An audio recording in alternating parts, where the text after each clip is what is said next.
तो गाइस मैं हूं तो और आप देख रहे हैं रेसलिंग फैंस नेटवर्क। सूर्य कहते हैं भाई अपनी बातों को हम लोग सबसे पहले WWE नाइट ऑफ चैंपियंस है। तो नाइट ऑफ चैंपियंस इस साल कहां से होने वाला है, कब होने वाला है, ये कंफर्म हो चुका है। WWE ने अनाउंस नहीं किया लेकिन रिपोर्ट आ चुकी है, तो आप इसको कंफर्म मान सकते हो।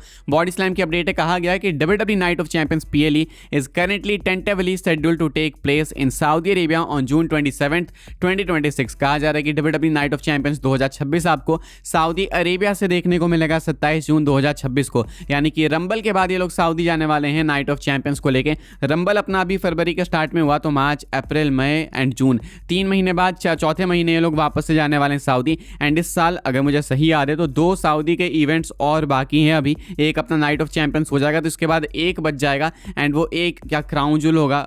लास्ट ईयर तो ये ऑस्ट्रेलिया लेके गए थे क्राउन जूल, इस साल पता नहीं क्या सिस्टम है। तो इसके अलावा एक और इवेंट शायद इनका बाकी रह जाएगा, तो वो जब अनाउंस करेंगे तो पता लगेगा हमें। लेकिन फिलहाल नाइट ऑफ चैंपियंस को लेके ये मेजर अपडेट है। अब नाइट ऑफ चैंपियंस भी WWE का एक इंपॉर्टेंट इवेंट हो चुका है। यहाँ पे भी कुछ इंपॉर्टेंट मैचेस होते हैं समरस्लैम इम्प्लीकेशंस के लिए, तो समरस्लैम से पहले है। So we will have to see कि नाइट ऑफ चैंपियंस से समरस्लैम के लिए डायरेक्शन कहाँ जाती है। देखते हैं सऊदी वाले नाइट ऑफ चैंपियंस को कैसे होस्ट करते हैं। यूजुअली नॉर्मल जैसे करते हैं वैसे ही कर देते हैं, या फिर रंबल पे इन्होंने जो एक बार हाई सेट किया है उस बार को ये लोग टच करने की कोशिश करेंगे। फिलहाल एक मेजर अपडेट आई थी निकल के सामने नाइट ऑफ चैंपियंस को लेकर, तो मुझे लगा आपको बताते हैं। फिलहाल ये कुछ अपडेट जून 27 को होने वाले नाइट ऑफ चैंपियंस को लेकर। अच्छा, इन्होंने बाय द वे ये भी अनाउंस किया है इटली के लिए clash in Italy WWE clash, तो वो भी आने वाला है। तो ये सब धीरे धीरे इवेंट्स अनाउंस होते जाएंगे। आगे बढ़ते हम लोग बात करते हैं बैड बनी की। बैड बनी को लेके कुछ मेजर अपडेट्स कल निकल के सामने आई है भाई। मैं आपको बता देता हूँ बैड बनी को लेके क्या है रिटर्न अपडेट एंड इनके लिए क्या है प्लान्स, वो मैं आपको बताता हूँ।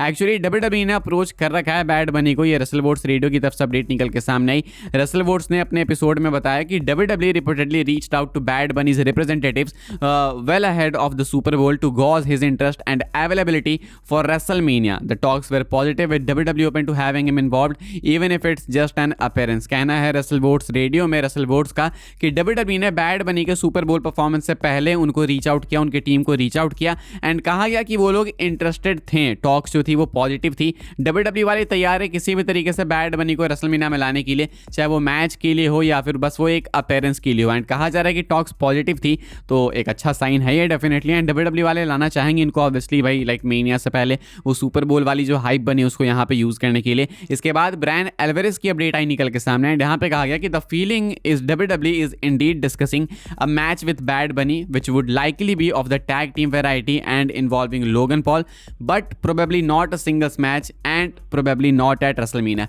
ये अपडेट थोड़ी सी अलग हो गई रसल वोट्स वाली अपडेट से। रसल वोट्स ने बोला कि WWE वाले तो किसी भी तरीके से बैड बनी को लाना चाहते हैं रेसलमेनिया में, चाहे वो मैच के लिए हो, चाहे वो मान के चलो तुम्हारा एक सिंपल अपीयरेंस के लिए। लेकिन ब्रायन एल्वारेज का कहना है कि WWE वाले बैड बनी को एक मैच के लिए चाहते हैं, एक मैच डिस्कस भी कर रहे हैं एंड ये मोस्ट लाइकली एक टैग टीम वैरायटी का मैच होगा, यानी कि बैड बनी किसी और के साथ में टीम अप करेंगे एंड इनके सामने होंगे लोगन पॉल। तो मोस्ट लाइकली विजन होगी इनके सामने, यानी कि इनका सिंगल्स मैच नहीं होगा एंड इनका जो मैच है वो प्रोबेबली रेसलमेनिया में नहीं होगा। लेकिन रेसलमेनिया में नहीं होगा तो फिर बात ही नहीं है भाई, फिर रेसलमेनिया में ही हमें मैच देखना है। या ऐसे सेलिब्रिटी मैचेस मेनिया में ही होने चाहिए, मुझे लगता है कि वो बेस्ट प्लेस होता है, तो ये परफेक्ट होगा। नहीं तो आप ऐसा कर दो भाई कि लोगन पॉल बैड बनी सिंगल्स मैच कर दो मेनिया में, उसके बाद कहीं किसी और इवेंट के लिए कर दो टैग मैच, वो ज़्यादा बेटर हो जाएगा। लेकिन मुझे लगता नहीं कि बैड बनी इतने ज़्यादा अवेलेबल होने वाले हैं। वो आखिरी बार 2023 में कंपीट कर रहे थे WWE में, इतना टाइम बैड बनी के पास है नहीं। अभी फिलहाल दुनिया के कुछ सबसे फेमस सेलिब्रिटीज़ में है बैड बनी, तो टाइम निकाल लेंगे WWE के लिए, वही बहुत ज़्यादा हो जाएगा।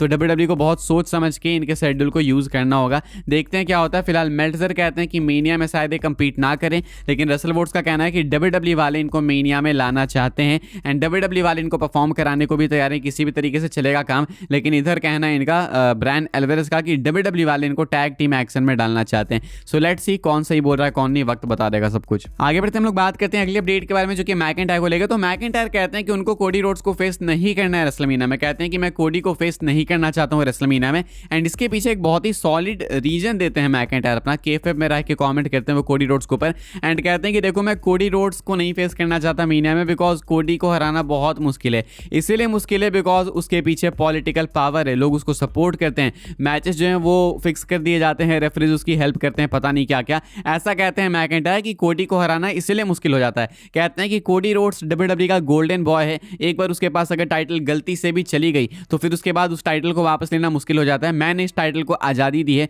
मैंने इस रोस्टर को वापस से रेलेवेंट बनाया, मैं नहीं चाहता कि कोडी के पास वापस से टाइटल जाए। अब देखो बात इन्होंने डेफिनेटली केएफएफ में बोली है लेकिन बहुत एक्यूरेट बात बोली है कि कोडी से टाइटल लेके इन्होंने आज़ादी ही दिलाई है, लेकिन कोडी अभी भी इस टाइटल के पीछे लगे हुए हैं। फिलहाल मैकिंटायर का ऐसा कहना है कि वो कोडी को फेस नहीं करना चाहते हैं रेसलमेनिया में।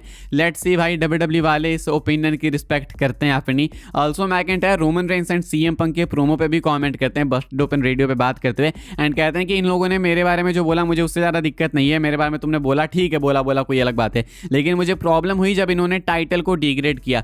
ये टाइटल की बेइज्जती कर रहे थे, वो मुझे गलत लगा। तुम अपनी फ्यूड पे फोकस करो ना, एक दूसरे पे फोकस करो, अपनी टाइटल पे फोकस करो। इधर तुमने जब इस टाइटल को नीचा दिखाने की कोशिश की तो वो चीज़ मुझे अच्छी नहीं लगी, इसलिए मैंने आके वो प्रोमो कट किया। एंड इसलिए मैंने स्मैकडाउन के लॉकर रूम को बोला कि तुम लोग भाई देख लो, ये ऐसे ऐसे बोल रहे हैं हमारी टाइटल के बारे में, तो अच्छे से परफॉर्म करो। तो ये कुछ मैकिंटायर ने बस्टेड ओपन रेडियो में बातें कही हैं। आगे बढ़ते हैं गाइस, हम लोग बात करते हैं अपनी अगली स्टोरी के बारे में, जो कि डब्ल्यूडब्ल्यू के कुछ नए इंटरेस्टिंग ट्रेडमार्क्स को लेके। डब्ल्यूडब्ल्यू ने भाई कुछ बहुत ही ज़्यादा इंटरेस्टिंग ट्रेडमार्क्स फाइल किए हैं। एंड ये क्या है भाई, मैं आपको बताता हूँ। एक्चुअली 5 ऐसे ट्रेडमार्क्स हैं जो कि इंटरेस्टिंग साउंड करते हैं। इनमें से 2 हैं जो कि इन रिंग नेम्स को लेके हैं, एंड ये जो 2 नेम्स हैं उनमें से एक है ट्रिस्टन एंजल्स एंड एक है डोरियन वैन डग्स। तो ये जो ट्रिस्टन एंजल्स है ये तो आई थिंक मोस्ट लाइकली एक टैग टीम के लिए नेम होने वाला है, and Dorian Van Dux I don't know, कोई आइडिया नहीं है किसको देंगे ये दोनों नाम, वो देखना होगा। एंड ऑल्सो इसके अलावा डब्ल्यूडब्ल्यू ने ट्रेडमार्क फाइल किया WWE domination, WWE generations, WWE eras collide के लिए। यानी कि WWE domination, WWE generations and WWE eras collide. ये हो सकता है किसी तरीके से इनकी सीरीज हो सकती है, प्लेलिस्ट हो सकती है, आई डोंट नो क्या होने वाला है, लेकिन ये इंटरेस्टिंग ट्रेडमार्क्स इन लोगों ने फाइल किए हैं। हम लोग आगे बढ़ते हैं भाई, बात कर लेते हैं अपनी आखिरी अपडेट के बारे में, जो कि ट्राइबल चीफ रोमन रेंस को लेके। रोमन रेंस क्या नए सुपरस्टार्स को ओवर नहीं करना चाहते हैं?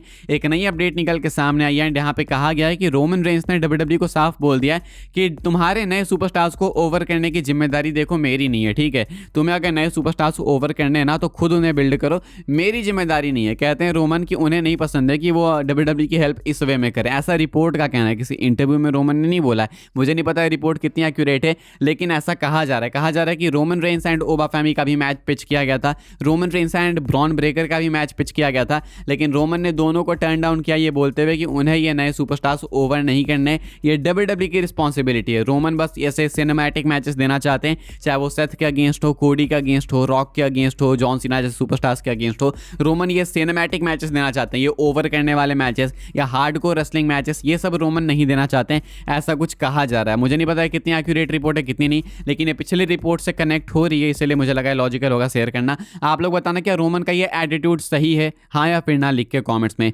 फिलहाल इस वाली वीडियो के लिए भाई ये सारी अपडेट्स थी। आई होप आपको इन्फॉर्मेशन मिली हो तो वीडियो को लाइक कीजिएगा, शेयर कीजिएगा एंड सब्सक्राइब कीजिएगा चैनल को, ताकि आने वाले टाइम के अंदर आपको और भी सही डब्ल्यूडब्ल्यू की अपडेट्स वगैरह सबसे पहले देखने को जानने को मिलते रहे। फॉलो कर सकते हैं आप लोग मुझे इंस्टाग्राम एंड ट्विटर पर, लिंक आपको मिलेगा डिस्क्रिप्शन में। ज्वाइन कर सकते हैं व्हाट्सएप चैनल को, उसके भी लिंक है डिस्क्रिप्शन में। मिलूंगा मैं आपसे अगली वीडियो में जल्दी ही, तब तक के लिए goodbye, thanks for watching.